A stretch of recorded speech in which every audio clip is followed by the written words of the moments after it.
जीवतीची पूजा याविषयी सविस्तर माहिती आज आपण जाणून घेऊया. श्रावण जवळ येत आहे. शहरांमध्ये हल्ली बहुतांश घरांमध्ये जीवती पूजन बंद झालेले दिसते. अनेकांना माहितीही नाही हे काय असते. त्यासाठी हा व्हिडिओ.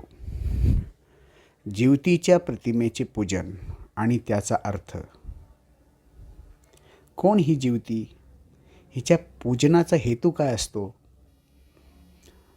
तर आषाढ महिन्याच्या अमावस्येला हे दीपपूजन केलं जातं आणि याच दिवशी जरा जिवंतिका पूजनसुद्धा करतात. दिवा हे ज्ञानाचं प्रतीक,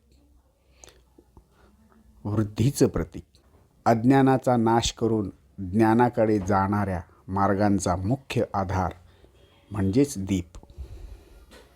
तुम्ही एक दिवा उजळा, त्यावरून तुम्ही हजारो दिवे उजळू शकता.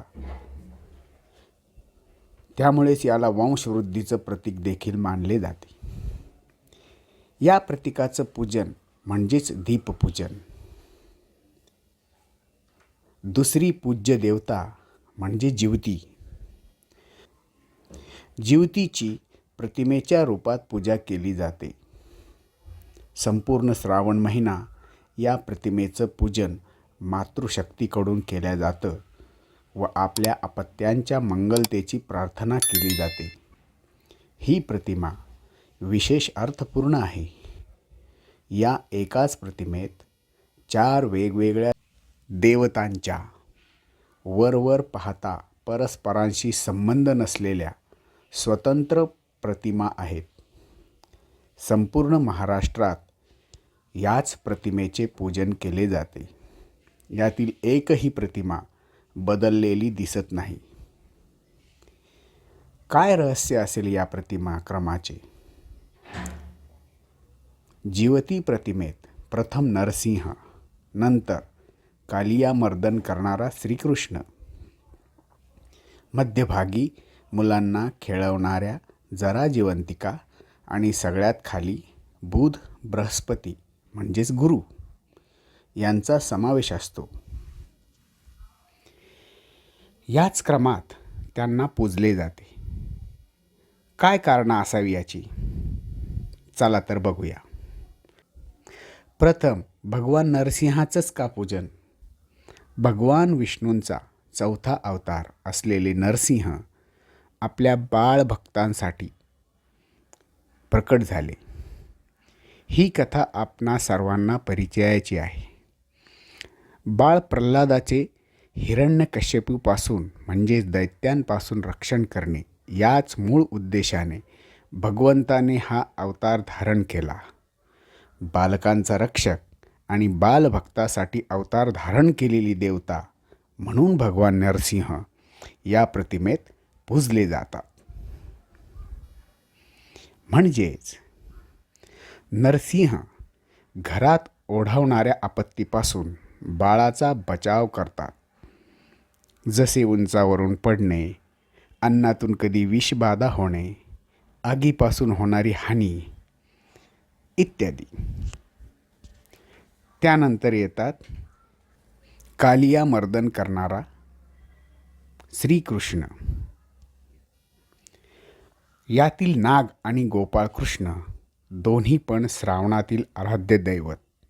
मग नाग प्रतिमा वेगळी आणि कृष्ण प्रतिमा वेगळी न देता कालिया मर्दन करणारा श्रीकृष्णच का? आपण जर कालिया मर्दन प्रसंगाचा विचार केला तर लक्षात येईल की या प्रसंगात श्रीकृष्ण आणि त्याचे मित्र खेळत असताना त्यांचा चेंडू यमुनेच्या डोहात गेला आणि श्रीकृष्णाने तो परत आणला. खेळणाऱ्या बागडणाऱ्या मुलांवर आलेला वाईट प्रसंग श्रीकृष्णाने दूर केला. तसेच कालियाला न मारता त्यालाही अभय देऊन दूर जाण्याचा आदेश दिला. नाग हा सरपटणाऱ्या प्राण्यांमध्ये मुख्य, सरपटणाऱ्या प्राण्यांपासून वाचवणारा, त्याचबरोबर महत्त्वाच्या प्राण्यांना अभय देणारा. खेळात बागडत असताना बालकांवर आलेल्या वाईट प्रसंगातून वाचवणारा श्रीकृष्ण येथे कालिया मर्दन रूपात पूजला जातो. म्हणजेच कालिया दमनक. श्रीकृष्ण बाहेरच्या आपत्तीपासून, जसे खेळताना येणाऱ्या आपत्ती, पाण्यापासूनचे संकट, सरपटणाऱ्या प्राणांचे भय इत्यादींपासून बचाव करतात. घरात आणि घराबाहेर बाळांवर येणाऱ्या संकटांपासून हे दोन्ही देव बालकांचे रक्षण करतात. म्हणून जीवती प्रतिमेत त्यांचे प्रथम स्थान आहे. नंतर येतात त्या जरा व जिवंतिका. जरा व जिवंतिका या यक्षगणातील देवता आहेत. जरा या यक्षिणीबद्दल महाभारतात एक कथा येते. मगध नरेश बृहद्रथ याला 2 राण्या असतात.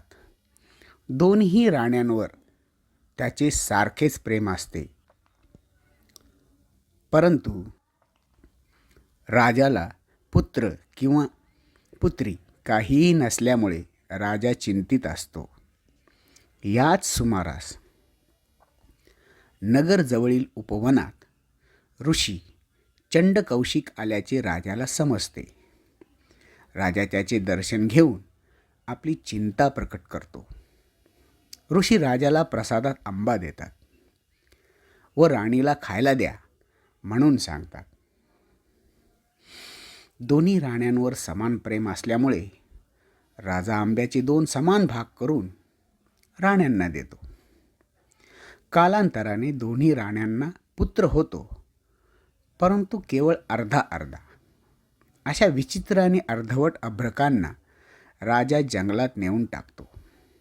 त्याच वेळेस तेथून जरा नामक यक्षिणी जात असते. ती दोन्ही अभ्रक तुकड्यांना हातात घेते आणि आपल्या अवयव सांधण्याच्या कलेने दोन्हीही शकल सांधते.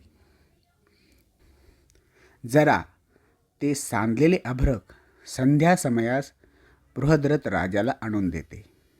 जरा यक्षिणीने सांधले म्हणून राजा त्याचे नाव जरासंध ठेवतो आणि जरा यक्षिणीच्या उपकाराप्रित्यर्थ नगरात देऊळ बांधून तिला मगधाच्या इष्टदेवतेचा मान देतो. त्याचप्रमाणे जरा देवतेचा वार्षिक महोत्सव सुरू करतो. अशी ही जरा देवी. जरेची सखी जिवंतिका. जिवंतिका शब्दाचा अपभ्रंश जीवती. जिवंतिकेचा अर्थ होतो दीर्घायू प्रदान करणारी. बालकाच्या दीर्घायुष्याची कामना करून या देवीची पूजा करतात. ही देवी पाळण्यात व आजूबाजूंनी बालकांना खेळवते अशा रूपात दाखवतात. प्रतिमेत सगळ्यात शेवटी येतात ते बुध व बृहस्पती. बुध ग्रह हत्तीवर बसलेला असून हाती अंकुश धारण करतो, तर बृहस्पती म्हणजेच गुरु वाघावर बसलेला आणि हातात चाबूक घेतलेला दाखवतात. बुधाच्या प्रभावाने जातकाला अलौकिक बुद्धिमत्ता, आकर्षक व्यक्तिमत्व, वाक्पटुत्व इत्यादी गुण प्राप्त होतात. तर बृहस्पतीच्या प्रभावाने शैक्षणिक प्रगती, आध्यात्मिक उन्नती, विवेक बुद्धी जागृत होते. बुधाचं वाहन हत्ती, म्हणजेच हत्ती हे उन्मत्ततेचं प्रतीक आहे. मानवी मनाला येणारी उन्मत्तता आपल्या बुद्धिमत्तेने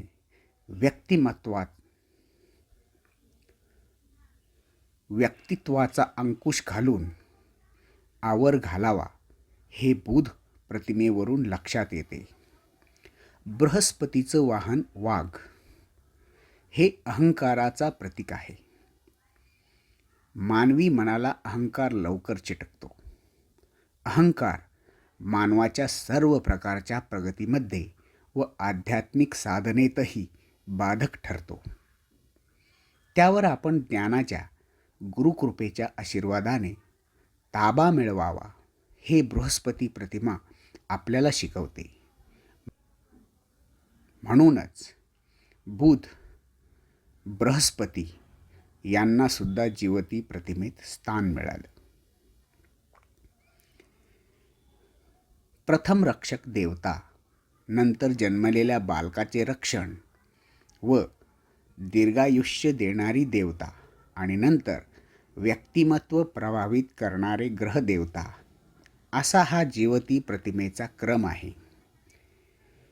एका मातृशक्तीने दुसऱ्या रक्षक व पालक शक्तीचे केलेले पूजन म्हणजेच जिवती पूजन. जगातील सर्व प्राणीमात्रांच्या उज्ज्वल भविष्याची रक्षणाची प्रार्थना म्हणजेच जिवती पूजन. बाजारातून जिवतीचा कागद आणावा, त्याचे पूजन करावे, त्यावर गंध, पुष्प, धूप, दीप, दूध साखरेचा नैवेद्य दाखवावा. घरातील मुलाबाळांना नमस्कार करायला सांगावा. त्यांना दूध साखरेचे तीर्थ द्यावे आणि श्रावण संपल्यानंतर म्हणजेच श्रावण अमावस्येला हा कागद उपडा करून ठेवावा व दुसऱ्या दिवशी वाहत्या पाण्यामध्ये हा कागद विसर्जन करावा. मुलांना हा कागद दिसता कामा नये.